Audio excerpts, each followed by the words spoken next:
To bring up the project director, Jheanelle Brown, who we were able to bring on board 5 years ago, who's been able to oversee this entire unwieldy mess of research and scholars and films, and without without her work over these last 5 years, none of this would have been possible. So I'm deeply appreciative to Jheanelle for making it possible. And she also does the film programming at Red Cat and teaches at CalArts, so she's sort of everywhere, but still has the time to do this.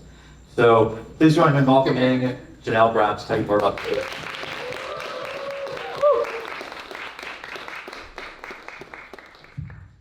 Hey everyone, that's Adam Hyman. If y'all don't know him, I guess he doesn't need to introduce himself. Adam Hyman been steering the Filmforum shift for quite a while. But in any case, hey everyone, I'm Jheanelle Brown. Thanks for folks that were at the first program. Yay! I didn't know that people would stay the whole time, so this means a lot. Shorter introduction from before, because apparently someone already blasted us for having a too long intro, but it was the first program of this 18 program series, so I think we deserved it. But in any case, overall Experimentations, imagining knowledge in film is very broadly, because yes, it is unwieldy in a way that's fun for us, but broadly it's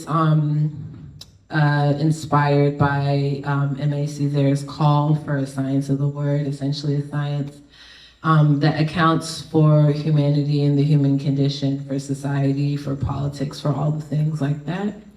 And so, some programs maybe hew to that more closely than others, but this program is definitely one that I feel very strongly kind of part of the call that M.A. Caesar took up and Sylvia Winter kind of took up subsequent to him.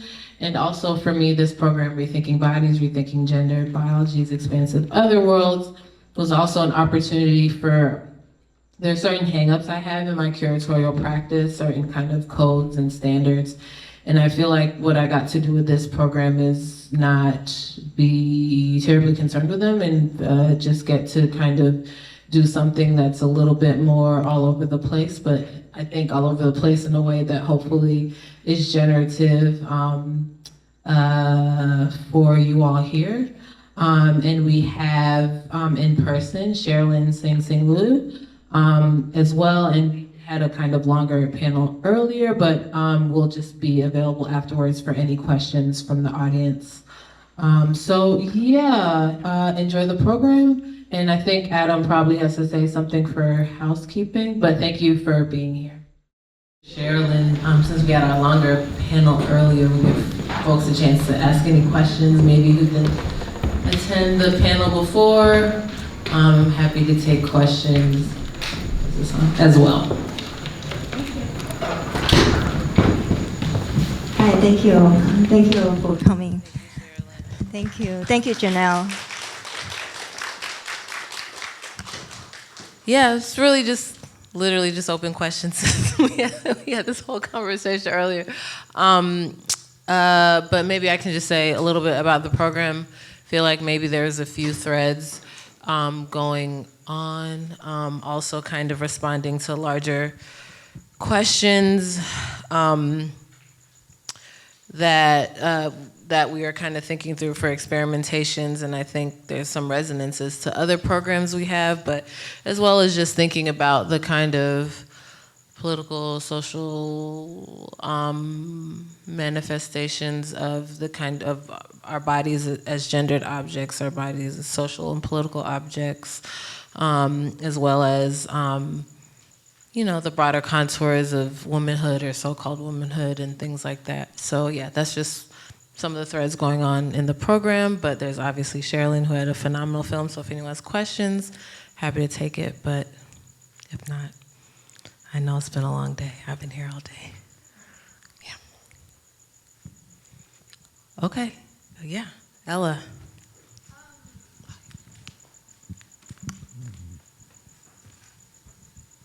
Thank you so much. It was a beautiful film, and I just was wondering, you were kind of mentioning earlier your relationship to the camera, and I was wondering if there was any sort of relationship between your choice to shoot on shoot on analog film or 16. I assume it was 16. Yeah.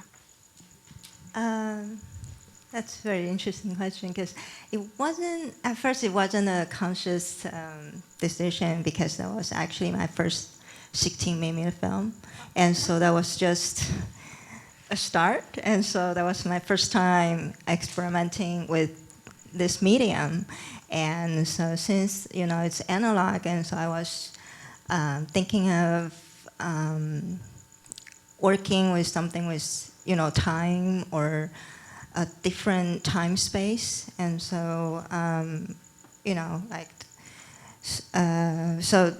in between you see those kind of a little bit of yellowish or copper. I think I used copper. I hand tinted the film, and I hand developed, and then I tinted with this copper color because I was thinking of this is a historical memory I was trying to recreate or trying to channel through. And so this is not a, although it could be a very vibrant blood, like red, but then I was thinking, oh, this is a long history, and I was tracing that history, so it should be a little bit of copper or a little bit of dark, and so that was the choice of that tint color. Yeah. Thank you.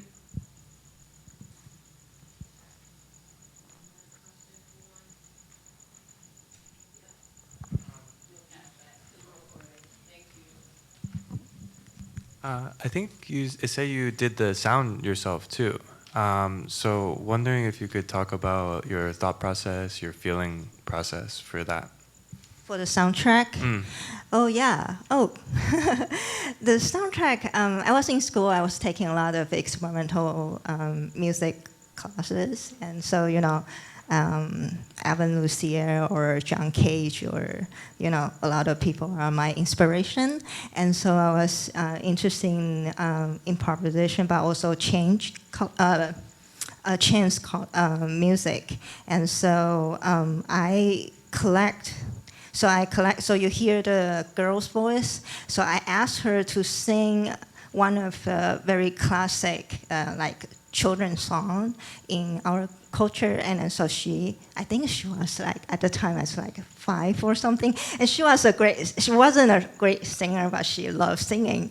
And so, I asked her mom to record it, and then she said, oh, this is not very good, it's very embarrassing. And so I said, no, it's great, it's just what I want. And so that I had it, but I did a lot of delay and repetitive, because I thought this is not a realistic sound, so it has a lot of repetition. And also I took, inspired by, what is that? Cheat imitation by John Cage. I took his chants. The music, the chants, and then I manipulate all the notes on myself in Ableton Live, and so that is also one of the elements. And I also had like a drum, and I kind of rubbing the drum on the surface, so you get that long kind of that kind of sound. And so when I have all the material, I think it was about like 15 or so material, I do a live performance along with my image, and I recorded it. So it was all improvisational. Thank you.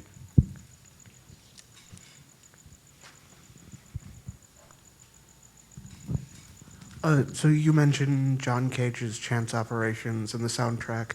Did that inform you in any way for the structure of the film itself, or was that all strictly plotted out?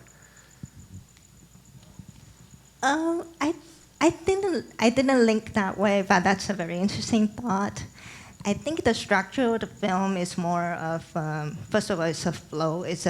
I was inspired by stream of consciousness. So this is probably related to my literature background, because and as I mentioned, this is my first 16mm film when I was a film student, and so I'm still very attached to literary world. And so I was just going to that, from the first image of my mom's gown with that hole, that story she told me, and so I had that image first, and then just dive into that hole, and then so the whole, except for the long journey of the giving birth, that journey, all the image was just a streaming of consciousness.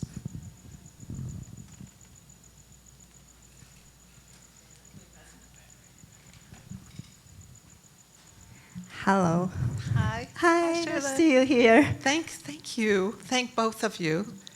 Wonderful program. Cherlyn, I'm most curious about the camera obscura. Like, was that, because immediately to me that was like representing the body or Yeah. being inside the body, but I can't quite get an image of like what it was, like how big was it? Is like a box or a room or a... Yeah, that's the whole structure. I made the whole thing, so I went to Home Depot to get all this. You see this big tunnel thing that represents the womb, that I actually use glass fiber to create a whole thing, and with like hot wire and everything, and so I can fit a person in that thing. So it's like this long tunnel, like this, and then like round, and so my performers can go from the very end to the front, so that you will see her like very small, and then the camera is here. The camera is here, and so the person will be performing from the very end of the tunnel and to the very front. So you will see her from very small to like a big, and the camera obscura, I made it. It's like this size. So I made a camera obscura with a hole and then a lens, and then toward into the tunnel, and there's a screen inside the camera obscura, which is a black box, and then with a little hole, and then my camera, 16mm camera, is shooting from that side. So that's the whole structure. The lighting was extremely hard. Yeah, because it's hard to get into the tunnel, and as you know, camera obscura is very, very, very thin. And 16mm is also very thin. I use Bolex, so the lighting was extremely hot. I think I used 2K from the front and then another 2K from the back. Thanks. Thank you, everyone. Thank you all for coming. No, thank you, Cherlyn.